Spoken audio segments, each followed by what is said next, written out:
Hey guys, this is Lala Legacy back with another episode Sorry. of Little Busters. As you can hear in the background from that kind of grossish cough, I'm here with Santa Kaibal. Oh my. I'm hyper right now. I'm sorry. And the roomie is at work, so we have to do it without her again. So, let's jump back into it. Okay. We should ask around here. I suppose so. She sat down on the bench in front of the girls' dorm with a thoughtful look. What is it, Cood? I suppose my request would be a bother to anyone. It may be a little late for that already. Don't worry, I'm sure they won't mind it. Probably. Ooh. Who do you think would be the best roommate for me, Naoi-san? Naoi-san? However, in the end, no one had given a definite answer. Well, there isn't much we can do about it. Let's keep searching a little longer. Yes! But I can't just selfishly make you waste your entire lunch break on me. I'll continue searching on my own. Never mind, I thought, but she was already returning the way we had come before I could answer. Little, worried there, are we? Right? Soon after I arrived in the courtyard, I found Nishizono-san. I came to give her a compress that I had promised yesterday. I knew you'd be here.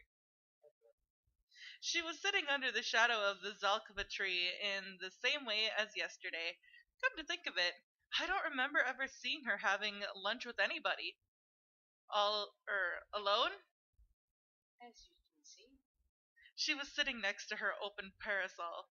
Although some students were eating lunch in the courtyard, there was no one around her. Yeah, I see. She shook her head when I nodded. That's not it. I'm alone. Yeah, and this is what the stuff we were talking about the other day. I'm alone now because you've come here, Nala-san. Huh? I didn't understand what she meant. What brings you here? I was worried about your injury, and I'd promised to give you a compress. I guess it's too late now since that was yesterday. But it's forbidden to enter the girls' dorm at night. I see. Her stony expression loosened up a bit into a smile. Haven't you got a bruise? Where did the ball hit you? That's sexual harassment. Huh? I said your question is sexual harassment. Sexual harassment is unwelcome attention of sexual nature. Using one's power to provocatively demand something of a sexual nature from someone in a weaker position is what I'm trying to say. Is it my body that you're aiming for? No, of course not. So are you saying I'm unattractive? No. You're very attractive, I think. What on earth am I saying? Just kidding. First of all, there's no difference in social status between you and me. We're both students. So this doesn't fit the definition of sexual harassment. Don't worry. Yeah, thanks. I'm getting caught in her pace.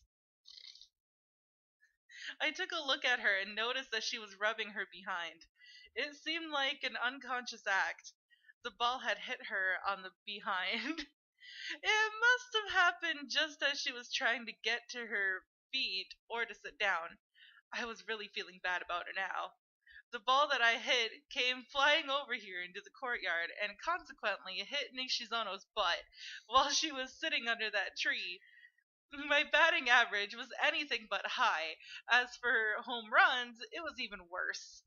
Yet I had hit the ball out into such a spacious area and somehow hit Nishizono-san's butt square on. Why do I have a feeling that while he's thinking all this, his face is turning beet red and he's about ready to have a nosebleed? Hey, the odds of this were just way too low. I noticed that Nishizono-san was looking at me while I pondered on this. Now Now-san, the way you're looking at me lacks delicacy. Well, I'm sorry. It's not like I was just leering at her backside. Or maybe I was. This boy. I gave her a compress from the first aid kit I'd brought along. Thank you. That was a small promise, but you still kept it. Yeah.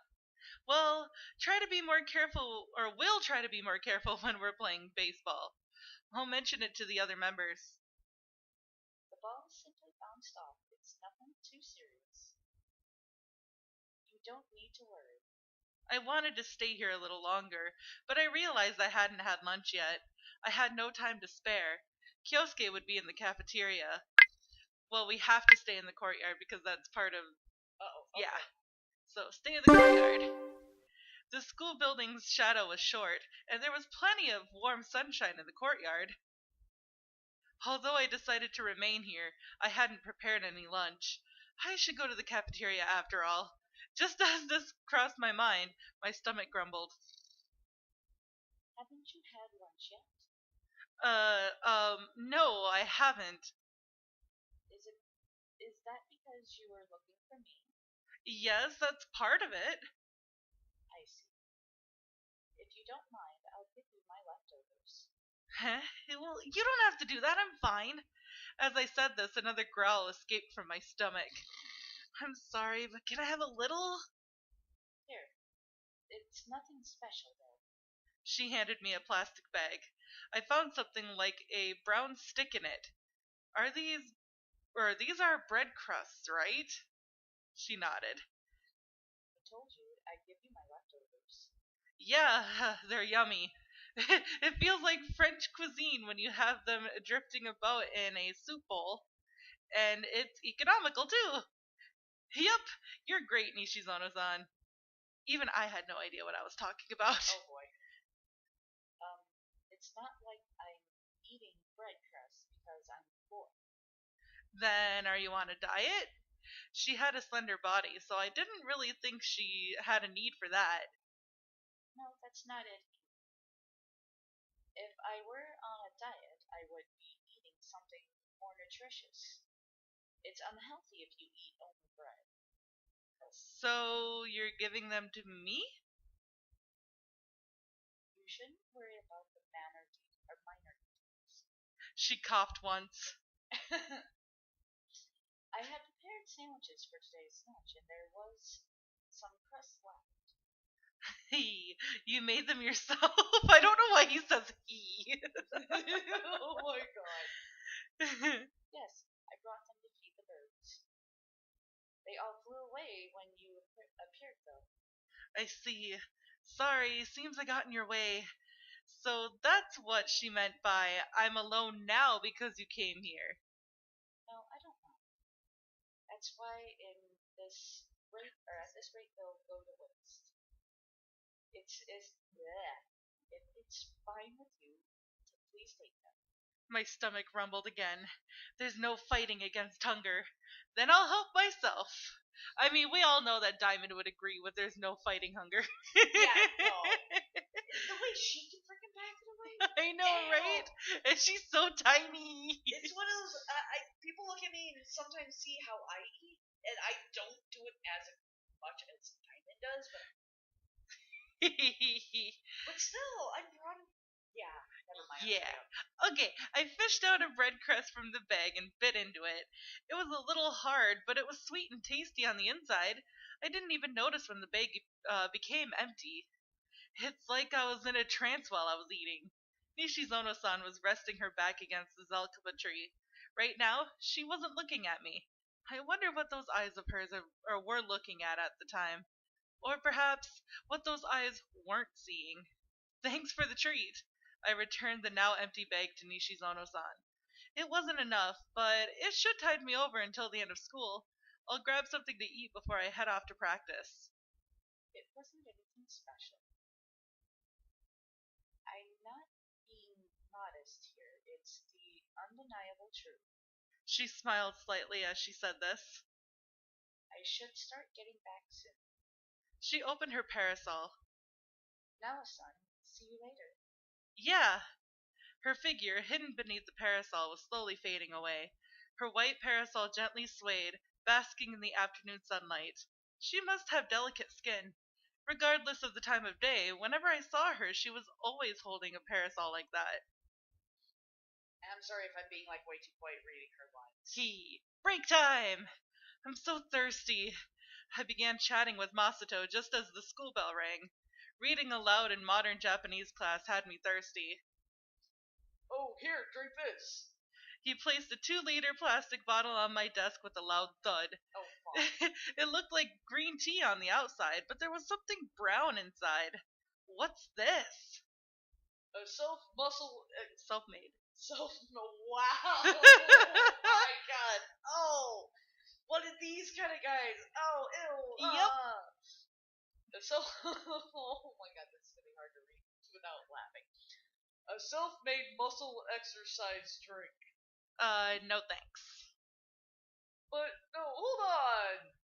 Doesn't self-made muscle exercisers supposed to sound cooler? It's supposed to be cooler. They're both fine, because I'm not going to drink any. Oh my dear God. Oh yeah, so... hard. Maskuru exerciser! Definitely sounds cooler. See? Somehow it seems like they had some unfathomable understanding of each other. This one we could choose... Oh wait, no. Can we? Yeah, we can choose whatever we want. Oh my God. Why would we want to play with him? That just sounds wrong. Because they're childhood friends. I know, but what sounds wrong is it could go in not only a sexual route, but a really, really mean picking. I know, right? That's why it's like, oh God. So should we go by juice, pay with Masato, or wander? Man, I don't want anything worse than him. Damn, go for the juice. Go for the juice, or should we fight? Because wandering means fight. I know, but he's also really thirsty, so it wouldn't do him That's any good. true. It would not do him any good if he went fighting and he was extremely thirsty. That's true. Okay, let's go by juice. See, I'm logical. I headed for the vending machine, making my way down the corridor. On my way there, I ran into a familiar face. Oh boy. Huh? Komari-san. Huh? Hearing my voice, she turned around. Oh, are you going to the vending machine too, Riki-kun? Yeah. Then let's go together. Yep. Oh gosh. Sorry. Yep, let's do it. Alright, let's go. Wait. Yeah, you did it right. Okay. She was cheerful and carefree as always. Oh God, I tried that. There was something in the background. Yeah. I went, We took the path leading to the vending machine in front of the gym. She seemed so happy without any apparent reason. You sure are in high spirits, Komari-san. Yep, I love walking in the courtyard on warm days. I don't like it when it's cold. Oops. Excuse me, sorry. I just screwed my voice up. It'd be so nice if only spring could last forever. It sounds like Sena's having some problems. I'm used to doing that. Yeah. Yep, the weather is so great it makes me feel great too. I bet that's not the only thing making you feel great. Shut up! I shall pet you. I followed her steps as she was cheerfully walking along the pathway. Ah, that's right, Riki-kun. She turned around, walking backwards now. I have an extra cup. I left it in the club room. Let's have some snacks later together. Or next time. Yeah, that's fine, but it seemed dangerous for her to keep walking that way. Settle down a bit. You're way too excited. I'm fine. And she bumped into someone coming from the opposite direction. Of course. Oh my. Yeah, I'm sorry. She was apologizing so strenuously that it made the other person cringe a bit. Now, it'd probably be best if you calm down a little, I suggested with a sigh. She's the kind of person who'd get distracted looking at a butterfly and would fall right down the stairs. Yep. Sounds about right. That's good. We arrived at the vending machine. I was hesitating for a bit, but chose the sports drink in the end. Hmm? She raised her voice, looking at the plants growing by the gym. What's wrong? Dandelions. She squatted down, and in front of her, I saw a big white dandelion seed clock.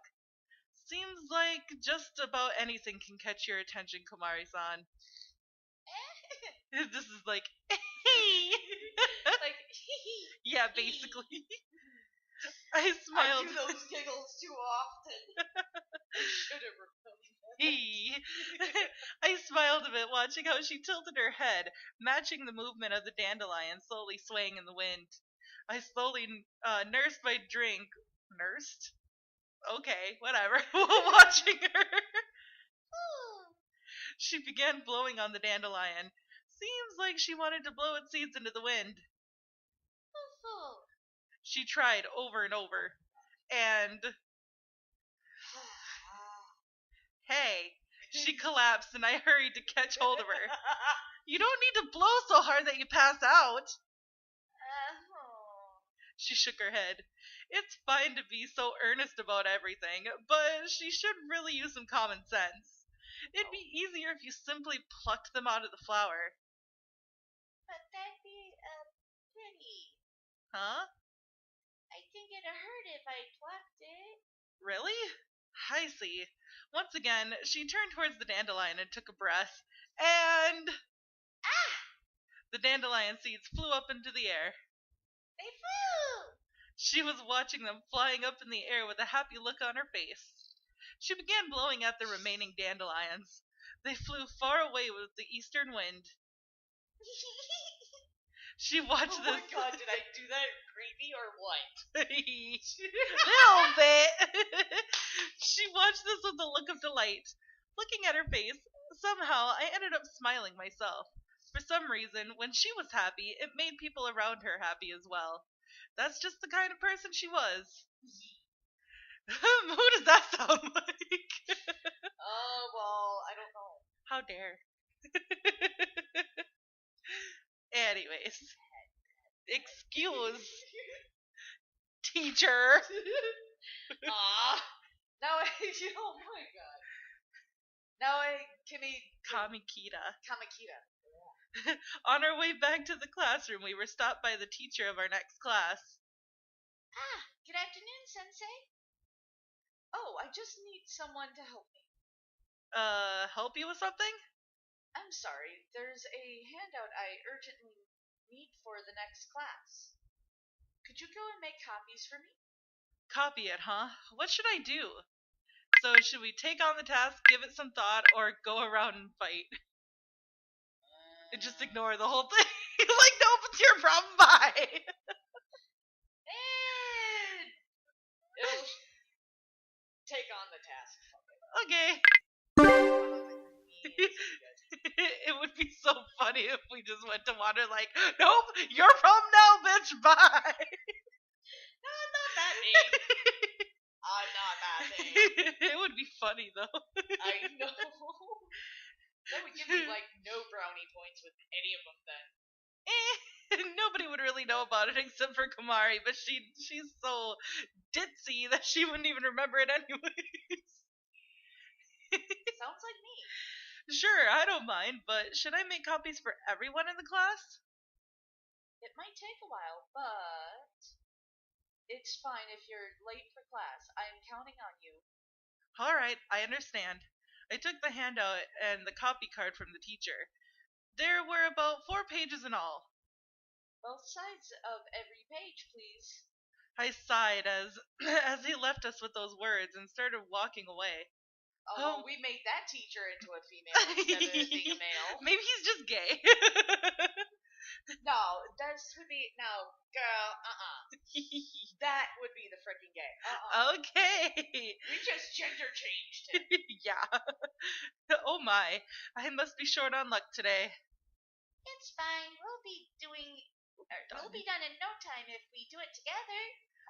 But there's only one copy card. Alright. No, Right. With that, we could only use one copy machine. Well, let's go then. Okay. The copy room was near the faculty office. I headed there along with Komari-san. But that is all the time that we have for this episode, guys. So if you liked it, please give it a big thumbs up down below. And if you haven't already subscribed, by subscribing, you are becoming part of a legacy. And don't forget to go over to Senakaibo's channel to subscribe. Yes. Subscribe to her too. Sorry. I screwed that one up. Yay. Yeah, you did. How dare.